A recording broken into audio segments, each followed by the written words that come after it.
오늘 우리가 성경 본문을 읽어주셨는데 누가복음 5장은 아주 짧은 에피소드입니다.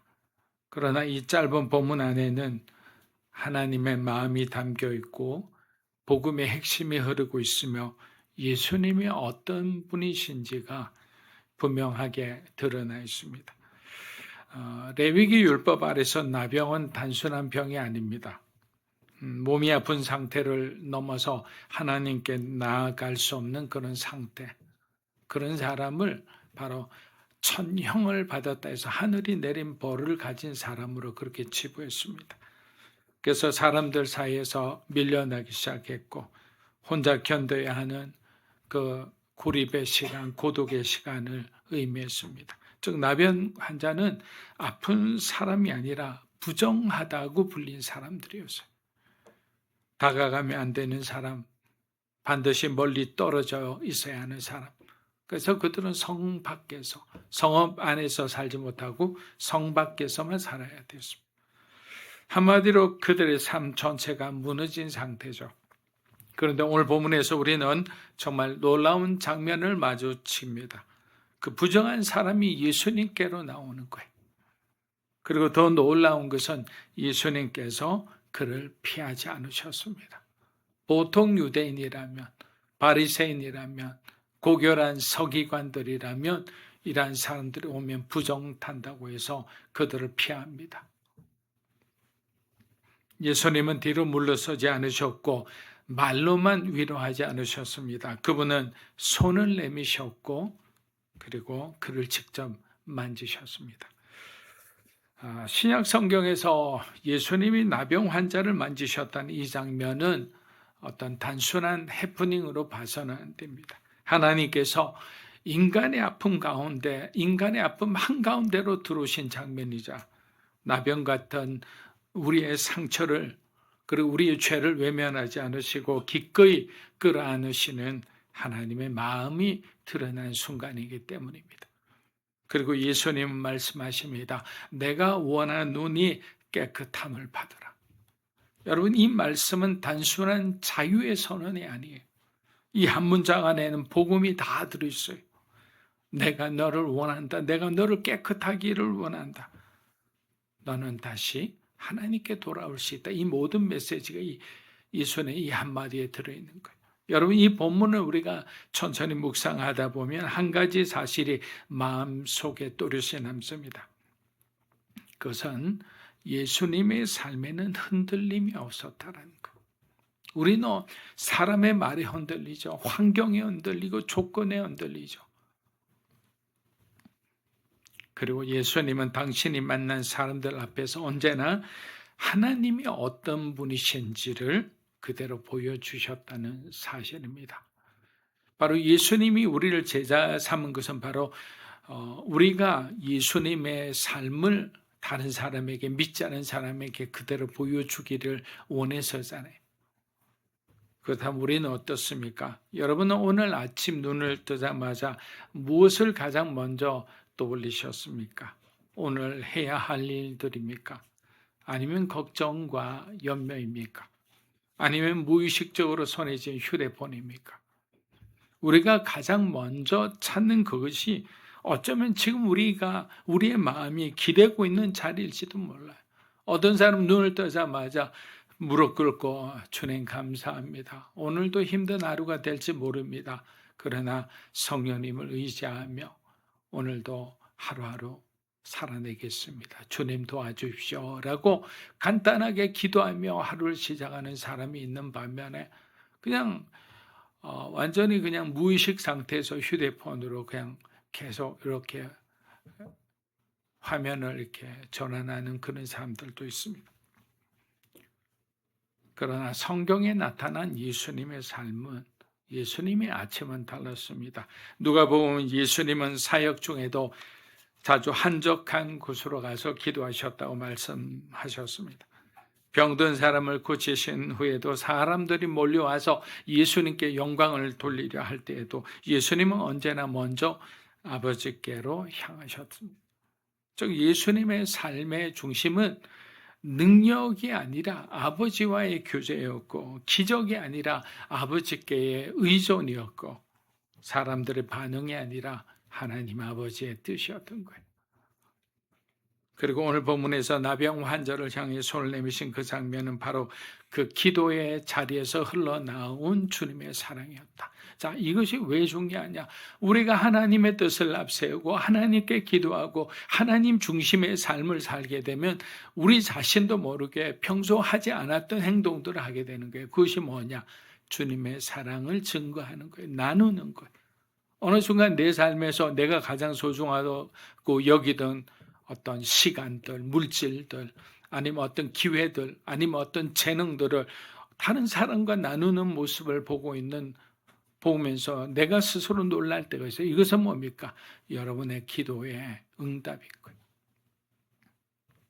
사랑하는 여러분, 그래서 예수님의 삶은 우리에게 부담이 아니라 너무나 거룩한 삶이 부담이 되는 게 아니라 오히려 우리를 사랑으로 초대하고 회복으로 초대하는 거예요. 예수님의 삶은 우리에게 이렇게 살아야 한다라는 명령이 아니라 이렇게 살아도 된다는 은혜의 길인 거예요. 그러니 주님께 여러분 부담 없이 나아가십시오. 상처난 모습 그대로, 정리되지 않은 마음 그대로, 피하고 싶은 부끄럼 그대로 나아가십시오. 왜냐하면 예수님은 오늘도 그런 우리를 향해 손을 내미는 주님이시기 때문이에요. 누가복음 5장 12절 우리 한번 읽어보겠습니다. 예수께서 한 동네에 계실 때 예수를 보고 엎드려 구하여 이르되 주여 원하시면 나를. 자, 누가는 이 사람을 그냥 나병 환자라고 부르지 않습니다. 온몸에 나병이 들린 사람이라고 기록합니다. 자, 이 표현은 단순히 병의 정도를 말하려는 것이 아니라 이 사람이 얼마나 깊은 절망 속에 있었는지를 보여주는 말입니다. 온몸에 퍼졌다는 것이 이제는 숨길 수 없다라는 거예요. 몸에만 있는 사람 옷을 입으면 얼굴은 멀쩡하고 손도 멀쩡하니까 알 수가 없잖아요. 사람들 앞에서 더 이상 감출 수 없고 어디를 가도 표시가 나고 결국 공동체에서 쫓겨날 수밖에 없는 상태. 누구도 가까이 오지 않는 존재, 율법 아래서 하나님께 나아갈 수 없는 사람. 사람들에게 보기에는 그 사람의 인생은 이제는 끝이 난 거예요. 그런데 성경은 바로 그 자리에서 새로운 믿음의 시작을 보여줍니다. 본문은 이렇게 말합니다. 예수를 보고 엎드려. 예수를 보고 엎드려. 그런데 여기서 누가가 쓴 이 보다라는 단어는 우리가 생각하는 단순한 헬라어로 시각 동사가 아니에요. 보다라는 이런 뜻이 아니라는 거예요. 헬라어로 이돈이라는 단어를 썼는데 이 말은 그냥 스쳐본 것이 아니라 보는 순간 그분이 누구신지를 인식했다라는 뜻을 가진 단어예요. 그렇습니다. 그가 본 것은 자신의 모습이 아니었습니다. 그가 집중한 것은 내 병이 아니었던 거예요. 내 상처가 아니었던 거예요. 그는 예수님의 얼굴을 본 거예요. 사람들 사이에서 회자되고 있는 그 능력의 사람, 기적의 사람, 갈릴리에서 온 바로 그 사람을 메시아로 믿고 기다렸던 거예요. 율법에 따르면 그는 가까이 오면 안 되는 사람이죠, 당연히. 그러나 복음은 정반대로 말합니다. 율법과. 뭐라고 합니까? 복음은 예수님은 바로 그런 사람에게 가까이 오시는 분이다. 그래서 우리가 복음의 삶을 살면 이 세상에 우리가 다가가지 못할 사람이 없는 거예요. 그러나 율법적인 삶을 살게 되면 모든 사람이 다가가지 못할 사람이 되는 거예요. 왜? 모든 사람이 흠이 있기 때문에. 자, 마태복음 9장 12절 13절은 뭐라고 얘기하는지 읽어보겠습니다. 예수께서 들으시고 이르시되 건강한 자에게는 병든 자에게라 쓸데있느니라. 너희는 가서 내가 제사를 원하지 않으신 무엇인지 배우라. 나는 의를 배우러 무엇이 아니요 죄. 바로 예수님의 마음은 죄인들, 의원이 필요한 그런 사람들에게 있다라는 거예요. 이 말씀은 예수님의 사역의 방향을 가장 분명하게 보여주는 구절입니다. 예수님은 자신이 괜찮다고 여기는 사람보다 자신이 무너졌다는 사실을 아는 사람에게 다가오신다는 거예요. 자격이 있다고 느끼는 사람보다 아무 자격이 없다고 고백하는 삭개오 같은 사람에게 다가오시는 거예요. 바리새인처럼 거룩하게 아무 잘못 없는 것처럼 두드리면서 벽을 바라보며 사람들이 들리게 큰 소리로 기도하는 사람보다 세리처럼 내가 죄인이라고 가슴을 치며 주님 용서해 달라고 그렇게 기도하는 그 사람에게 하나님은 찾아오신다라는 거예요. 지금까지의 삶은 중요하지 않아요. 지금부터의 삶이 더 중요한 거예요. 지금까지는 세리였고 다른 사람의 죄물을 착복했다면 지금은 하나님 앞에 가슴을 두드리며 자신의 잘못을 뉘우치며 이제는 주님이 원하시는 그 길을 가겠다고 그렇게 고백하는 사람이잖아요. 나병 환자가 바로 그 사람이었습니다. 그는 스스로 변명하지 않았고 자신을 포장하지도 않았어요. 자신이 병들어 있다는 사실을 인정했습니다. 그래서 예수님께 나올 수 있었던 거예요. 여러분, 복음은 언제나 여기서 시작됩니다. 내가 괜찮다는 확신이 아니라 하나님 나 병들었습니다. 내 마음이 병들었습니다. 내 생각이 병들었습니다. 나를 도와주십시오. 나를 살려주십시오. 라고 우리가 하나님 앞에 할 때 주님은 우리에게 먼저 다가오시는 분이시라는 거예요. 그리고 그가 이렇게 말합니다. 주여 원하시면. 여러분, 이것은 주저하는 기도가 아니에요. 막연한 희망도 아닙니다. 이 사람은 예수님의 능력을 절대로 의심하지 않았어요. 이 사람이 던진 질문은 하나입니다. 주님, 저는 압니다. 주님은 하실 수 있습니다. 근데 제 질문은 이것입니다. 주님 저 같은 사람도 원하십니까? 바로 이 나병 환자가 두려웠던 것은 정말 괜찮은 사람들만 주님 앞에 가는 줄 알았어요. 근데 나같이 나병 환자고 사람들이 싫어하고 율법적으로도 정죄받은 나 같은 사람도 주님 받아주십니까? 라는 것이 바로 이 사람이 질문이었던 거예요. 사랑하는 여러분, 12절은 절망의 끝에서 믿음이 어떻게 시작되는지를 보여줍니다. 스스로 하나님께 나아갈 수 없는 사람이 예수님을 알아보고 주님 원하시면이라면 고백하는 순간 이미 복음은 그 사람의 삶 깊이 들어오기 시작했습니다. 그래서 하나님을 지식으로 아는 사람과 하나님을 은혜로 경험한 사람은 다를 수밖에 없습니다. 그래서 우리가 흔히 이렇게 말하잖아요. 하나님을 경험하십시오. 하나님을 아는 것과 하나님을 경험하는 것은 너무나 다른 거예요. 왜? 경험하면 내 삶에 흔적이 있잖아요. 그래서 제자들이 예수님을 증거하다가 두들겨 맞고 그냥 살점이 찢어져 나가도 자기들끼리 돌아갈 때 예수님으로 인해 우리가 고통받고 고난받는 것을 즐거워하더라고요. 왜? 예수님의 흔적이 있기 때문에. 주님의 고난에 동참했기 때문에 그것으로 기뻐하는 거예요. 비정상적인 사람 아닙니까? 고통받았으면 우리가 이렇게 말해야죠. 왜 주님을 위해 일했는데 왜 내게 이런 고통을 주십니까? 왜 이런 어려움을 주십니까? 우리의 가정을 지켜주셔야죠. 우리 사업을 지켜주셔야죠. 그런데 제자들은 뭐라고 했습니까? 이러한 고난 속에 또 믿음을 잃지 않고 주님을 바라보며 고난받는 것을 기쁘게 여겼더라. 이것은 하나님을 경험한 사람, 주님과 함께 동행하며 살았던 사람, 주님을 만난 사람이 바로 이러한 믿음까지 올라가는 거예요. 지식을 아는 사람은 입으로만 믿습니다 하고 행동은 다르게 할 수 있는 거예요. 누가복음 5장 14절 읽어보겠습니다. 예수께서 그를 경고하시되 아무에게도 이르지 말고 가서 제사장에게 내 몸을 또 내가 깨끗한 대물을 자, 예수님은 치유된 사람에게 제사장에게 내 몸을 보이라고 말씀하십니다.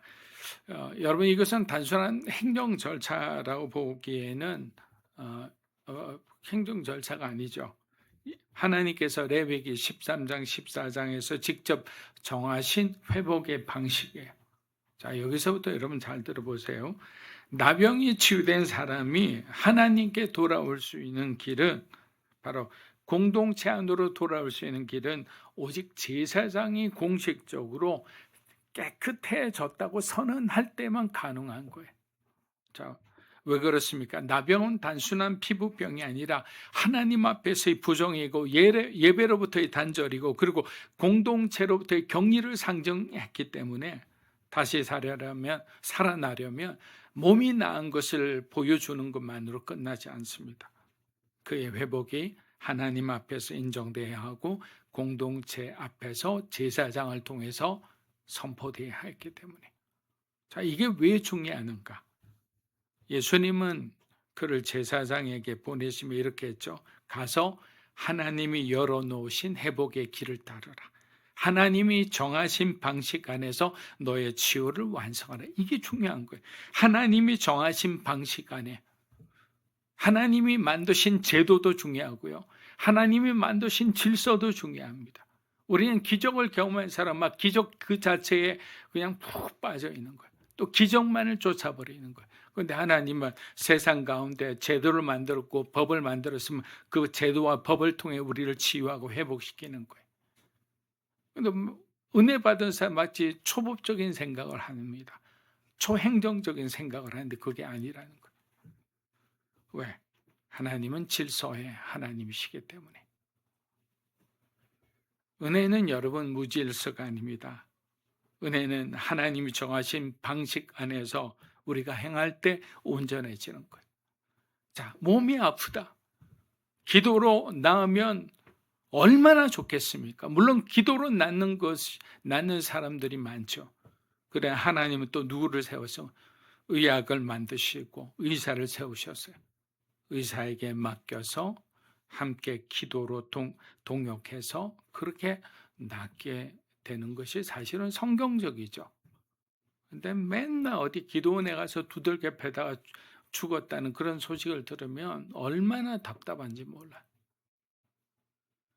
기도가 우선이지만 기도하고 좋은 의사 만나고 좋은 의사가 치료하는 동안 기도하고 끝나고 나서 낫게 되기를 계속 기도하고 나았을 때는 감사 기도하고 이 모든 과정이 바로 영적인 거와 하나님이 만들어 놓은 세상의 어떤 질서와 같이 이렇게 잘 맞물려야 된다는 거예요.